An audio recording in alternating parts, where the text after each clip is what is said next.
पाठीमागच्या तासाला आपण 9व्या प्रकरणाला सुरुवात केलेली होती. पान नंबर 67 वरती होतो आपण. आज आपण पान नंबर 68 वरील माहिती बघणार आहोत.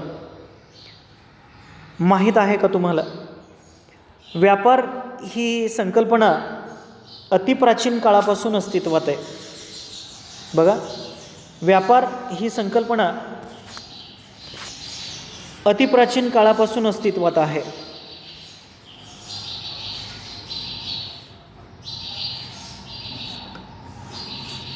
व्यापार ही संकल्पना अतिप्राचीन काळापासून आपल्याकडे आहे. प्राचीन व मध्ययुगीन काळामध्ये व्यापार हा वस्तुविनिमय पद्धतीद्वारे होत होता. प्राचीन काळामध्ये किंवा मध्ययुगीन काळामध्ये जो व्यापार व्हायचा तो वस्तुविनिमय पद्धतीद्वारे होत होता. म्हणजे त्यावेळेस पैसा हे विनिमयाचं माध्यम नव्हतं.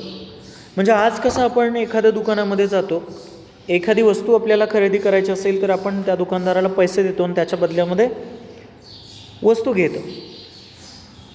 उदाहरणार्थ आपल्याला 50 किलो ज्वारी घ्यायची आहे, मग आपण किराणा मालाच्या दुकानात जाऊन 50 किलो ज्वारीची मागणी करतो. ठराविक पैसे त्या दुकानदाराला आपण देतो, त्याच्या बदल्यात तो आपल्याला ज्वारी देतो. परंतु पूर्वी पैसा हे काय विनिमयाचं साधन नव्हतं. प्राचीन आणि मध्ययुगीन काळामध्ये त्यावेळी जी पद्धत होती ना विनिमयाची, देवघेव करण्याची, तर ती वस्तू विनिमय होती.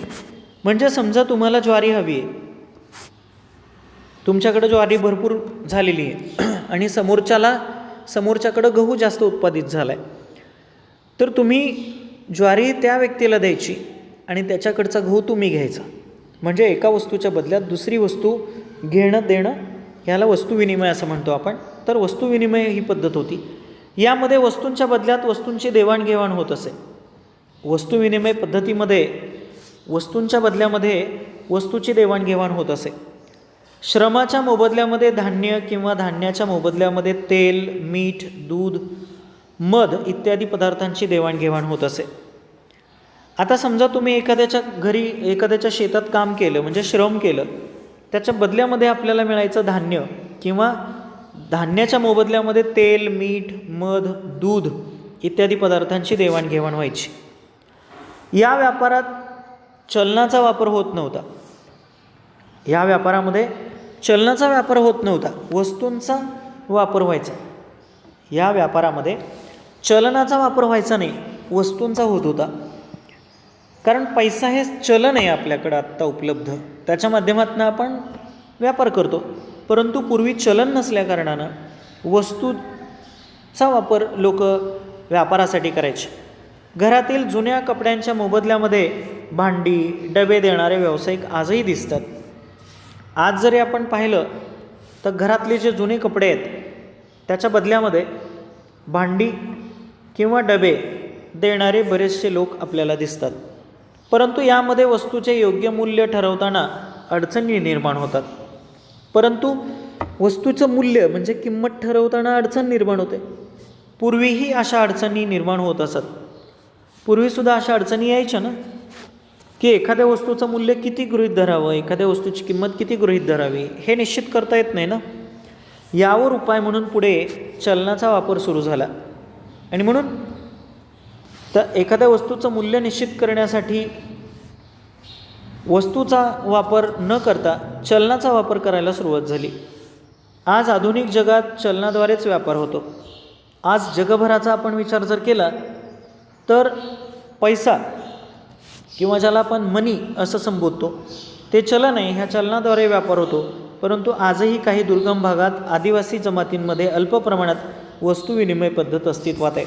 परंतु आज देखील काही दुर्गम भागामध्ये, डोंगराळ भागामध्ये, आदिवासी जमातीत वस्तू विनिमयाचीच पद्धत आहे, जी की प्राचीन काळी अस्तित्वामध्ये होते.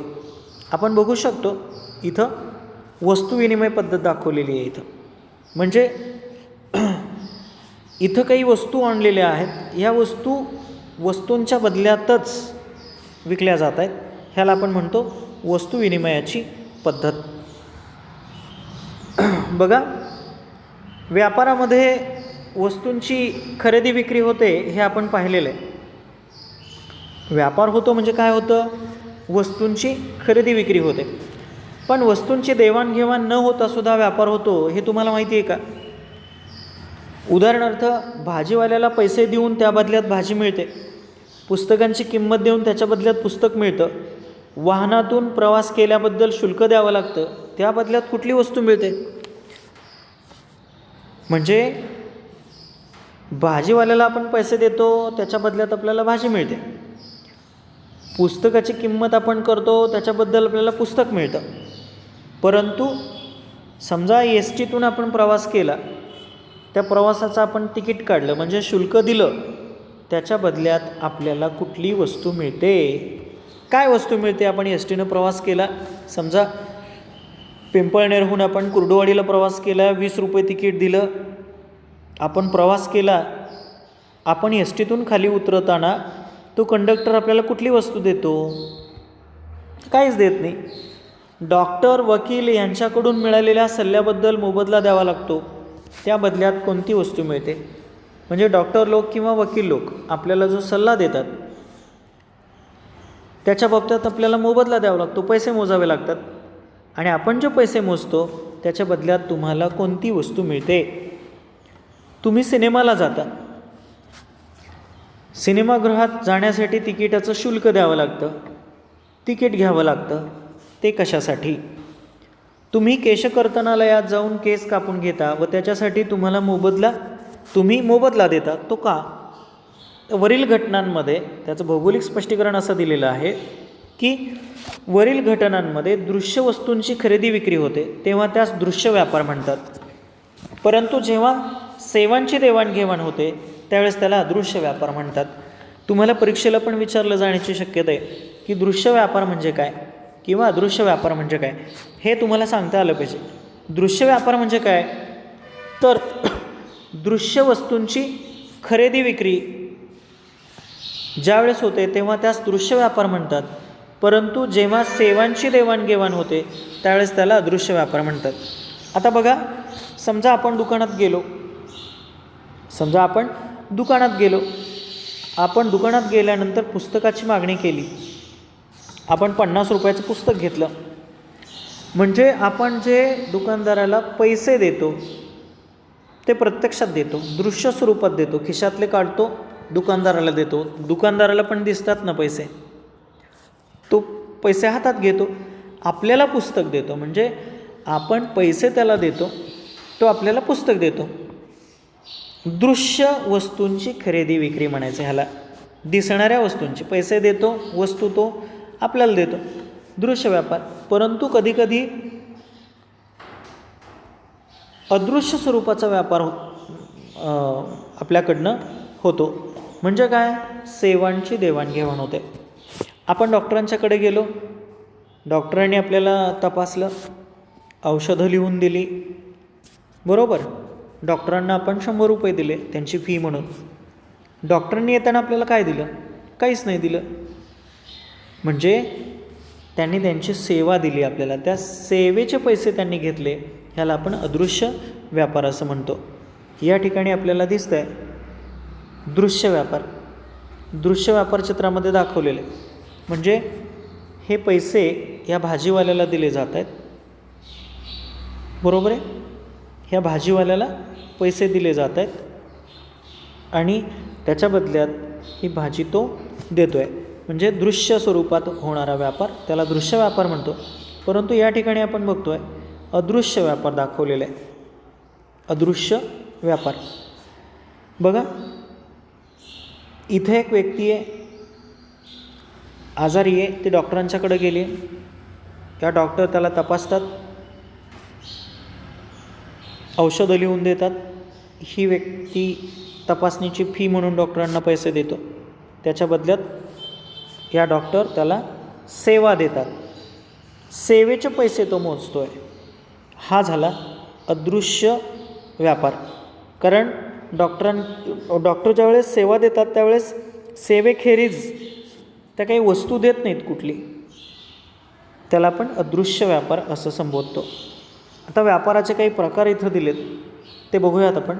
व्यापाराचे प्रकार: वस्तूच्या प्रमाणानुसार आणि इथं प्रदेश विस्तारानुसार असे वेगवेगळे प्रकार पडतात. व्यापाराचे वस्तूच्या प्रमाणानुसार किंवा वस्तूची नगसंख्या म्हणतो आपण त्याच्यानुसार आणि प्रदेश विस्तारानुसार असे दोन दोन प्रकार पडत आहेत. वस्तूच्या प्रमाणानुसार पहिला जो प्रकार पडतो आहे तो आहे घाऊक व्यापार आणि दुसरा प्रकार किरकोळ व्यापार. वस्तूंची नगसंख्या लक्षात घेता हे दोन प्रकार पडतात. या उलट प्रदेश विस्तारानुसार म्हणजे प्रदेशानुसार व्यापाराचे दोन प्रकार पडतात. देशांतर्गत किंवा अंतर्गत व्यापार.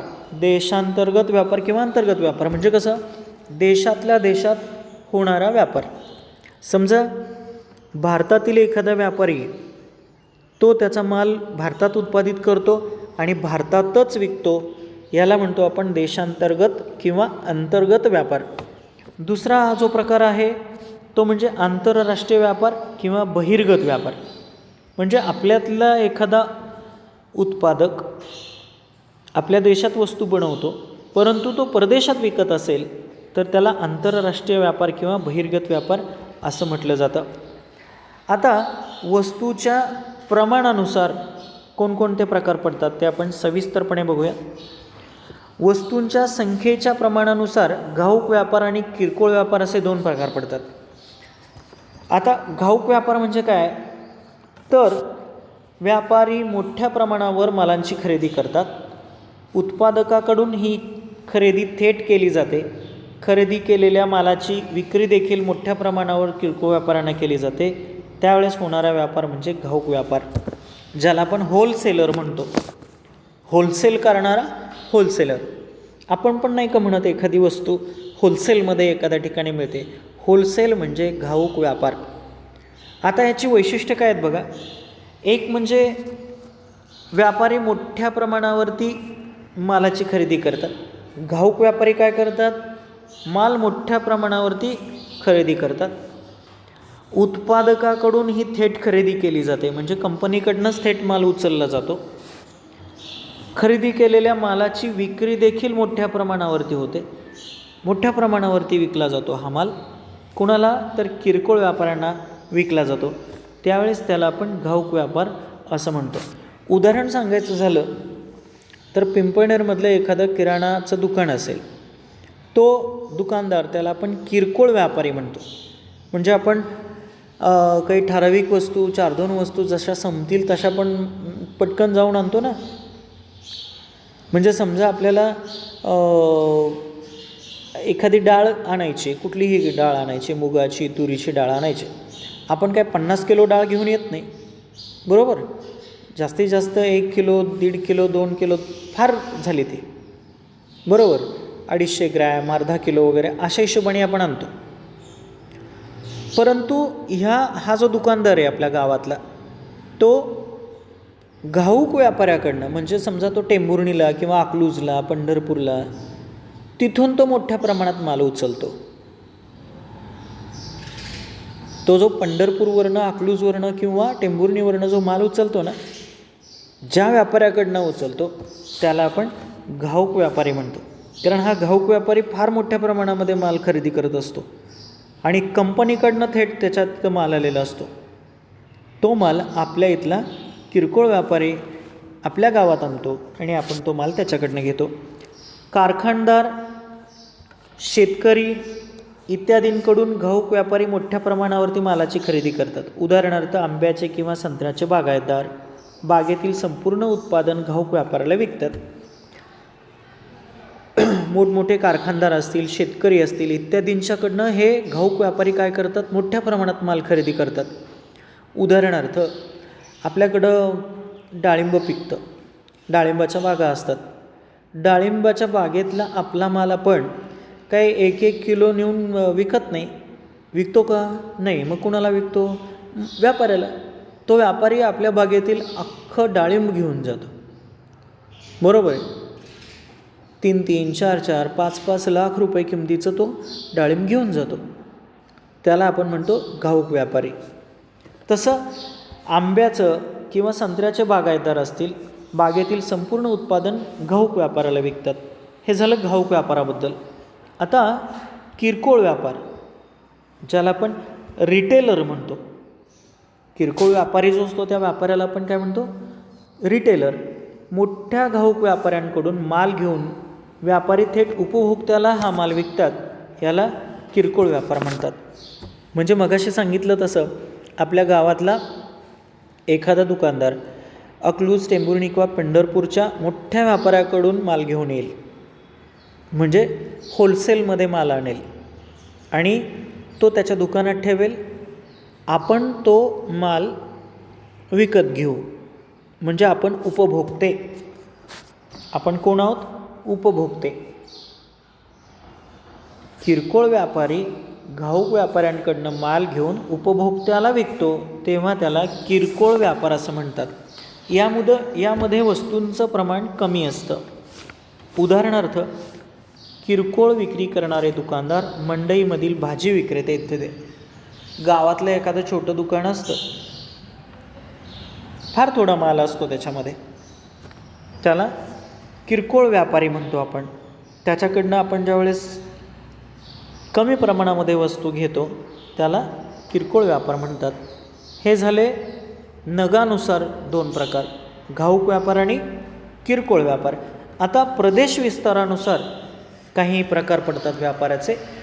मालाची खरेदी विक्री विविध स्तरांवरती होत असते, त्यानुसार स्थानिक, विभागीय, राष्ट्रीय आणि आंतरराष्ट्रीय असे व्यापाराचे प्रकार होतात. बघा, मालाची खरेदी विक्री वेगवेगळ्या स्तरांवरती होते, त्यानुसार स्थानिक व्यापार, विभागीय व्यापार, राष्ट्रीय व्यापार आणि आंतरराष्ट्रीय व्यापार असे व्यापाराचे प्रकार पडतात. पहिला प्रकार आहे देशांतर्गत व्यापार किंवा त्याला आपण अंतर्गत व्यापार असंही म्हणतो. एकाच देशातील वेगवेगळ्या प्रदेशांमध्ये हा व्यापार होतो. देशाचा आकार, साधनसंपत्तीची उपलब्धता, विविधता आणि वितरण यांचा परिणाम प्रामुख्याने देशांतर्गत व्यापारावरती होतो.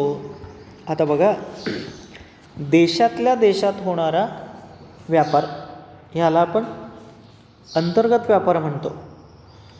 देशाचा आकार, साधनसंपत्तीची उपलब्धता, विविधता आणि वितरण ह्या सगळ्या घटकांचा परिणाम ह्या देशांतर्गत व्यापारावरती होतो. लोकसंख्येचं प्रमाण, वाहतूक, संदेशवहन सुविधा, लोकांचं राहणीमान, बघा, लोकांचे राहणीमान, विपणन व्यवस्था यांचाही परिणाम देशांतर्गत व्यापारावरती होत असतो. भारतातील भौगोलिक घटकातील विविधता, त्याच्यानंतर जास्त लोकसंख्या या घटकांमुळे अंतर्गत व्यापार मोठ्या प्रमाणात होतो. भारतामध्ये अंतर्गत व्यापार हा मोठ्या प्रमाणामध्ये होतो. का? तर भारतातील भौगोलिक घटकांमध्ये असलेले वेगळेपण, भारताची जास्त लोकसंख्या, त्यामुळं मोठ्या प्रमाणात अंतर्गत व्यापार होतो. अंतर्गत व्यापाराच्या विकासावर देशाचा विकास अवलंबून असतो. आर्थिक विकास जास्त असेल तर व्यापारही जास्त असतो, म्हणजे हा संबंध धनात्मक असतो. आर्थिक विकास जास्त जर असेल तर व्यापार देखील जास्त होतो, त्याला आपण धनात्मक, म्हणजे हा संबंध जो आहे तो धनात्मक असतो. आता पुढचा जो मुद्दा आहे तो आहे आंतरराष्ट्रीय व्यापार. आंतरराष्ट्रीय व्यापार म्हणजे एका देशाचा इतर देशांशी होणारा वस्तू व सेवा यांचा विनिमय होय. म्हणजे आपला भारत देश जर ब्राझीलशी वस्तू आणि सेवा यांचा विनिमय करत असेल, किंवा इंग्लंडशी आपला व्यापार होतो आहे, अमेरिकेशी आपला व्यापार होतो आहे, वस्तू पुरवल्या जातात, सेवा पुरवल्या जातात, त्या देशांच्या सेवा आपल्याकडं आणल्या जातात, त्या देशांच्या वस्तू आपल्याकडं आणल्या जातात, ह्याला आपण आंतरराष्ट्रीय व्यापार म्हणतो. काही देशांमध्ये विशिष्ट वस्तूंचं अतिरिक्त उत्पादन होतं. आता काही काही देशांमध्ये काही ठराविक वस्तू फार मोठ्या प्रमाणामध्ये उत्पादित होतात, ते मागणी असलेल्या देशांकडे पाठवलं जातं. यातूनच आंतरराष्ट्रीय व्यापाराची सुरुवात होते. मग ज्या देशामध्ये अशा वस्तूंची कमतरता आहे त्या देशांकडनं अशा वस्तूंची मागणी होते आणि मग आंतरराष्ट्रीय व्यापाराची इथंच सुरुवात होते. आंतरराष्ट्रीय व्यापार जेव्हा 2 देशांमध्ये होतो, बघा, आंतरराष्ट्रीय व्यापार जेव्हा 2 देशांमध्ये होतो त्या व्यापाराला द्विपक्षीय व्यापार असं म्हणतात. तुम्हाला परीक्षेला सुद्धा विचारलं जाईल, द्विपक्षीय व्यापार म्हणजे काय? म्हणजे आंतरराष्ट्रीय व्यापार हा जेव्हा 2 देशांच्या दरम्यान होतो त्यावेळेस त्याला द्विपक्षीय व्यापार म्हणतात. परंतु आंतरराष्ट्रीय व्यापार हा 2पेक्षा अधिक देशांदरम्यान होतो, त्याला बहुपक्षीय व्यापार असं म्हणतात. म्हणजे समजा भारत आणि ब्राझील या 2च देशांमध्ये जर व्यापार होत असेल तर त्याला द्विपक्षीय व्यापार म्हणतात. परंतु भारत हा चीन, इंग्लंड, अमेरिका या देशांशी व्यापार करत असेल, म्हणजे 2पेक्षा अधिक देशांशी व्यापार करत असेल तर त्याला बहुपक्षीय व्यापार असं संबोधलं जातं. काही देश त्यांच्या गरजेपेक्षा जास्त वस्तूंचं उत्पादन घेतात. म्हणजे समजा इथं म्हटले उदाहरणार्थ सौदी अरेबिया, कुवेत इत्यादी देशांमध्ये होणारं खनिज तेल उत्पादन. म्हणजे हे जे देश आहेत, सौदी अरेबिया आहे, कुवेत आहे, तिकडं तेलाच्या विहिरी जास्त आहेत, म्हणून तिथं खनिज तेल फार मोठ्या प्रमाणात उत्पादित होतं. त्याचबरोबर कॅनडा, संयुक्त संस्थाने ह्या देशांमध्ये गहू उत्पादन जास्त होतं. तर हे उत्पादन मागणी असणाऱ्या देशांना पुरवलं जातं. बघा, सौदी अरेबिया आणि कुवेत इथं खनिज तेलाचं उत्पादन जास्त होतं आहे. कॅनडा आणि संयुक्त संस्थाने इथं गव्हाचं उत्पादन जास्त होतं आहे. मग हे देश काय करतात तर उत्पादन मागणी करणाऱ्या देशांना पाठवलं जातं. या ठिकाणी आपण थांबूयात. पुढच्या तासाला आपण आयात आणि निर्यात हा मुद्दा अभ्यासूयात.